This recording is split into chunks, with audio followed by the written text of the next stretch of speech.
makikita ninyo sa Facebook page niya na marami kayong mapagpipilian. At kita niyo naman, napakaraming tao ngayon. Ayan, kanya-kanya ngayon sila ng order, di ba? Yan, sila madam, sila sir. Maraming ma-accommodate na tao rito. Pag nagustuhan nyo, pumunta na kayo sa Science Size na page para makita nyo ang kanilang mga, ano yun? Ang kanilang mga menu, ganon. So boss, kamusta naman kayo dyan? Ay nako, nakita ko po itong babae na to. Ito po ay nagko-content po sa isang restaurant. Dahil sa pagko-content po niya, may dalawang mag-asawa. May dalawa po mag-asawa na kumakain. Ngayon, ito po si lalaki ay tingin ng tingin dito sa nakasuot ng darna. Ayan. Nakasuot ng darna din sa paras tingin. Yung lalaki pahabol-habol kung saan pumunta yung babae. Mahabol siya. Ngayon, galit itong si jowa na may kasama. Ayan, nagalit tuloy.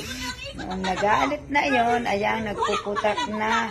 Ito namang si Darna, hindi na niya maintindihan at nagpapaliwanag ko, content.